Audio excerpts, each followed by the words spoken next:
Paul's letter to the Galatians is one of the undisputed letters of Paul. Although there have been some exceptional voices which questioned Pauline authorship, maintained traditionally by the church, in recent scholarship and down through the centuries, Paul's authorship of Galatians has been broadly undisputed. In Galatians chapter 1 verse 1, Paul names himself and identifies himself as the apostle. And towards the end, in chapter 6, Paul claims that this letter he writes by his own hands. So these are two important things. In addition to these, the theological points in the letter is also taken very seriously to argue for Pauline authorship. Since it is broadly undisputed letter of Paul, there is no point for us in discussing Pauline authorship of this letter much. But one of the crucial questions associated with the background of Galatians is regarding its readership. To whom did Paul write this letter? Whether it was written to the people living in the northern part of Galatia, or was it written to the people living in the southern part of Galatia? Although hermeneutically, specific identity of the readers does not make a big difference in interpretation of the letter, but it is important for us to know and define things clearly in order to be historically correct in our assumptions while we make interpretation of Paul's words and the facts that are mentioned in the letter. So the scholars, those who support the position that this letter was sent to the Galatians who were living in the northern part of Galatia, support the North Galatian hypothesis. Those who support North Galatian hypothesis, people like J.B. Lightfoot or Moffat, they claim that traditionally Galatians were called foolish. And because Paul calls in chapter 3 verse 1 Galatians foolish, they take it as an evidence of Paul writing to the North Galatian readers. Who were the North Galatian residents? The inhabitants of the North Galatia were mainly the people who had migrated to this land somewhere in the 3rd century BC. They were tribal stock of Celtic or Gauls. There were 3 primary tribes among them who lived together in this region in the 3 major cities of Ancyra and other 2 cities that are mentioned in the North Galatian region. It is argued that Paul, when writing to the North Galatians, he was addressing this group of people. Another evidence that scholars have given in support of the North Galatian hypothesis is to say that whenever Paul was addressing this group, it is to the ethnic stock that he was referring to. Well, that is a possible argument, but it is unclear to us when did Paul visit this region. Those who support North Galatian hypothesis take Acts chapter 16 verse 6 and 18 verse 23 and Luke's words of Phrygia and Galatia as referring to 2 different districts in the northern part. Phrygia referring to one on the western side and on the eastern side, Galatia referring to the North Galatian region. But there has been dispute among scholars how to define the word kai or the conjunction kai or and that is used in between. Should it be understood as together, referring to a broader region as one district, or it should be understood as 2 separate regions? Moffat has argued that it should be understood as one larger area that it is referring together as Phrygia and Galatia. Whereas other scholars like Hemmer have argued that no, it should be understood as or Phrygia or Galatia. That means they are 2 different districts. If so, it becomes important for us to define to which particular group was it written.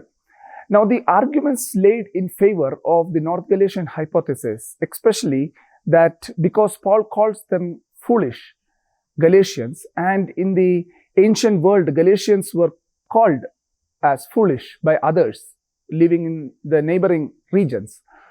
To deduce that this means that it was written to the North Galatians could be a little difficult to accept. The reason is that this argument can be acceptable only if foolishness becomes the defining characteristic of one particular group of people and it is absent among others, which we cannot do, logically speaking. We cannot say that foolishness was only found among Galatians, and others living like Phrygia and other regions, there were no foolish people. So it cannot be limited to one particular ethnic group. The second argument, that it is referring to the North Galatian region because it is ethnic and Paul must have visited there, is disputed, because in Lucan account, we do not have direct evidence to argue that Paul had ever gone to the northern part. In Acts chapter 16, verse 6 and 18:23, when Paul speaks about he went through these regions, it does not imply that he was involved in a preaching ministry there. So this is again disputed. We do not have a clear-cut evidence that Paul had ever been to North Galatian region to preach, because even in chapter 16, when Paul wanted to go to the northern part of Galatia, the Holy Spirit had refrained him from doing that. So he wanted to move to Asia, but that was again stopped. So he comes to Troas, he stays there, and from there he takes the route up towards the Philippi and other places to the borders of the European continent. So North Galatian hypothesis as such, although argued by many scholars in the past, and it has been the traditional position of the church, it becomes unlikely for us to accept. Then what is the choice? The better choice seems to be to support the South Galatian theory. The reason is, we know that in the first missionary journey itself, Paul had traveled to Pisidian Antioch, Iconium, Lystra, Derbe. These cities in the Roman administrative system appeared in the South Galatian region, and the Roman government had recognized the southern part of Galatia as the province of Galatia for their administrative purpose. So Paul must have been referring to an administrative region in this place rather than to an ethnic geographical region, as the North Galatians would argue. If Paul was writing to South Galatians, then that means he's writing to the people who he had visited along with Barnabas during their first missionary journey before the Jerusalem Council had taken place. If it is reliable for us to accept that the South Galatian inhabitants were the primary readers of Paul's letters, then we need to understand an important fact about Galatians is that this was not written to one particular church. Rather, Galatians must be an encyclical letter written to many of the churches that were founded in this particular South Galatian region, where the problem was common, and Paul tries to address the common issue of the doctrinal problem that was happening among them by sending one letter to them. If the South Galatian readership is acceptable, then when must have Paul written this letter? As I mentioned earlier, Paul had visited this region during his first missionary journey. And we do not have evidence that Paul had ever undertaken a preaching mission to the northern part of Galatia. So, the most probable date should be somewhere after AD 48 or 49, when Jerusalem Council had taken place. If Jerusalem Council can be roughly agreed that it took place between AD 48 or 49, then Paul by now had already preached in South Galatian region along with Barnabas, and then they come, according to Luke's testimony, for the Jerusalem Council. They come and meet the apostles. In Acts chapter 15, they discuss and decide certain things regarding to the basic rules based on which the Gentiles can be incorporated and Jew-Gentile table fellowship can happen. If so, then Paul must be writing it somewhere after AD 50 only. But then if it is after AD 50, again, there are two possible dates. One is that it is somewhere written around 50 and 51, very close to Paul's writing of 1 Thessalonians and 2 Thessalonians. Or if it is written to the North Galatian readers, then it should be placed somewhere between 55 to 57. That is the period of time that would be given. But since we do not agree that it was written to the North Galatian readers, we would limit our choice of date to AD 50 and 51, when Paul had sent this letter to the South Galatians. During this time, Paul was actually writing to them, knowing that the situation has changed in Galatia. After Paul and Barnabas had actually preached, those who had come spying the freedom of the Gentile believers during the Jerusalem Council had actually gone around to the South Galatian region after Paul and Barnabas departed from there preaching a different sort of gospel. Now, Paul writes to them, having known that such a problem is arising among them. Paul writes a letter later on around 50 or 51, telling them that you must be careful about the doctrines that are preached to you, simply because Paul himself has confronted Peter. And there the mention of Paul and Barnabas together is again an evidence for us to believe that it was written to the South Galatian region, because Barnabas was known only to the South Galatian readers. During his second and third missionary journey, Barnabas had not accompanied Paul. So it is unnecessary or irrelevant to mention Barnabas' name, saying that Barnabas was with me, and Barnabas had actually fallen prey to Peter's hypocritical behavior, against which Paul had protested. So this point must be remembered, that Paul is writing to them after the Jerusalem Council, telling them that you do not need to submit to this gospel that some of these people, those who are coming from James in Jerusalem, are trying to preach. Because this gospel, what they preach, is mixed with Jewish cultural material. Some of them, these teachers, have mixed the Sabbath laws, kosher laws, that is table fellowship rules, and circumcision, three important identity markers of the first century Judaism, with the gospel of Christ Jesus. And they are trying to preach corrupted version of the gospel of Christ, which will require you to submit to the Jewish laws. Now for Paul, this would be a second enslavement of the Galatians. Once they have been enslaved to their Gentile gods and goddesses, from whom Christ has set them free now by grace and by faith in him. But now, by returning to submit themselves to circumcision and to the other elements of the Mosaic law, they were returning back to a second phase of enslavement under the Jewish laws. Now, Paul is trying to say that you have no reason to return back, because Christ by his death has set you free and you are the children of freedom. You do not need to submit to these rules, because Paul, by his own example in chapter 3, says that he himself counts all his religious pedigrees as irrelevant for his salvation. And he also tells them in chapter 3 of Galatians that you are saved by believing in Christ, and the evidence is that now the Spirit is poured out in you. The Spirit that is poured out in you is only because you have believed in Christ rather than you have obeyed the law. So, the very experience of the outpouring of the Spirit into their lives at the point of conversion proves that they have no reason to return back to any of these Jewish cultural rules and regulations to be saved in Christ Jesus. So what you need to do now is that you listen to me. So Paul is so angry in his letter.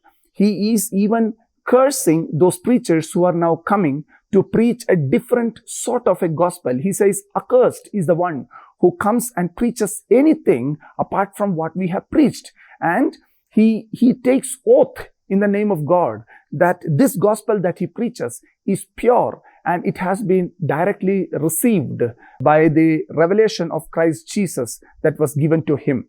If so, now it becomes important that what must have been the purpose.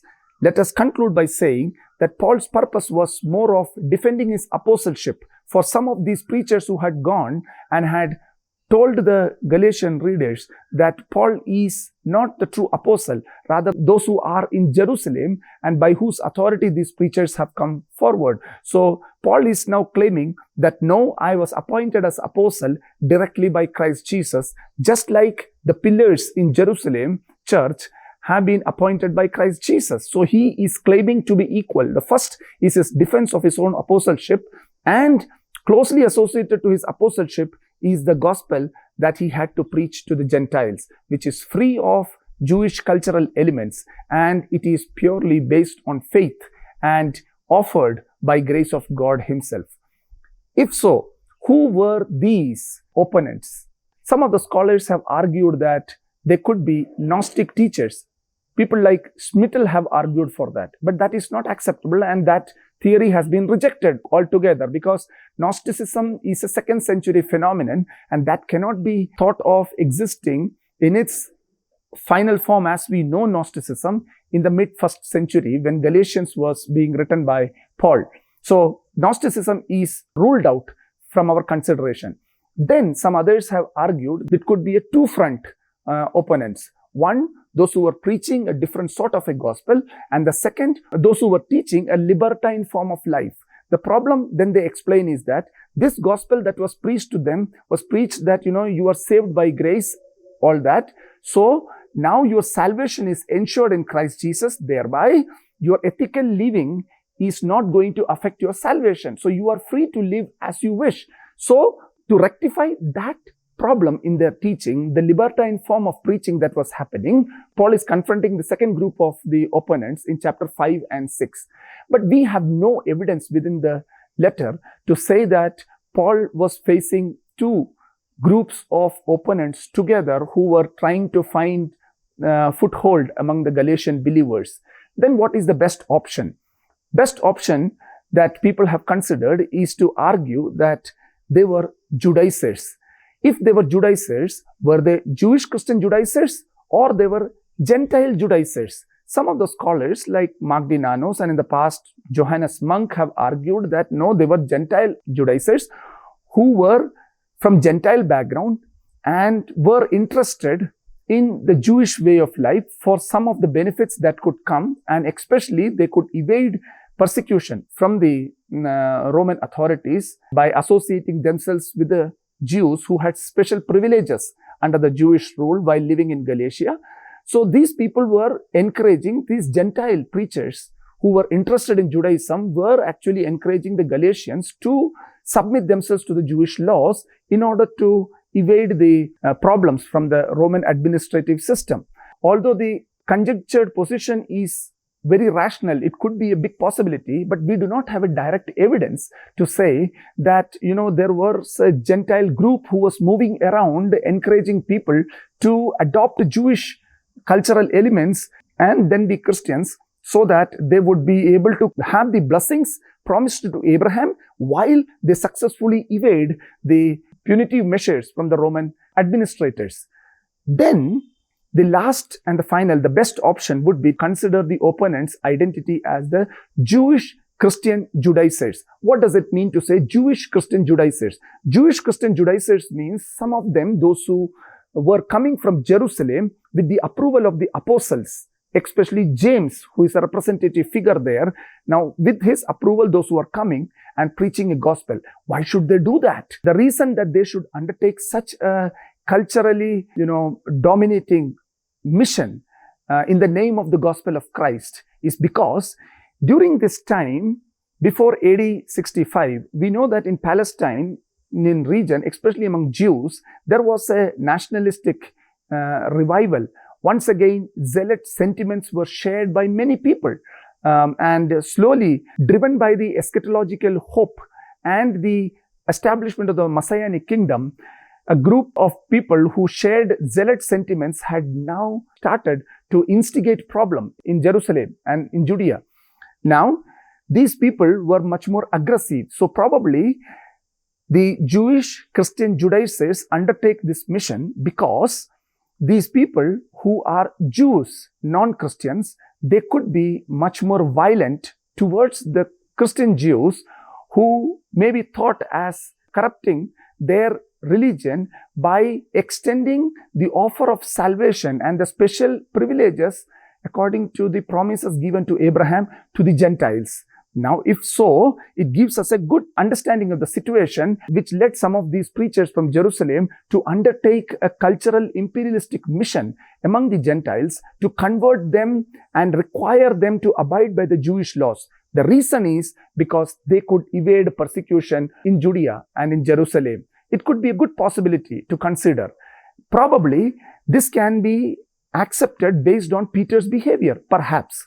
Those who came from James to spy the freedom of the Gentiles in Antioch, in Galatians chapter 2, verse 11 to 14, could be the people who were sharing this kind of a sentiment. And Peter recognizes the threat that is around him by looking at them, because he recognizes what sort of an ideology that they hold on to. So out of that fear, Peter withdraws from the table fellowship in Antioch. And seeing this, even Barnabas, who supported Paul earlier in Acts chapter 15 for a free gospel which does not require Gentiles to submit to the Jewish law, is now also driven along with Peter to stay away from the table fellowship. It could be because of fear that Peter had withdrawn from the table, because he knows who these people are who are coming from Jerusalem now to Antioch also to spy. That's why we can believe that perhaps the situation is such that some, out of their own self-interest of their own self-protection, they are now undertaking this mission. They boast upon their flesh. They are boasting upon their flesh, and then they are trying to protect themselves from the suffering. And Paul says, I am not interested in such a gospel, neither I think that is the right way to do. The gospel has come free of any cultural requirements. It is offered by grace received through faith. Thereby, Gentiles are not required to submit to this sort of a gospel that is now preached among them. So, this must help us to conclude our introductory discussion on Galatians, saying this letter was sent by Paul the Apostle somewhere around AD 50 or 51 to the churches that he visited during his first missionary journey. And these people were residing in the South Galatian region, which was defined by the Roman administrative system as the province of Galatia.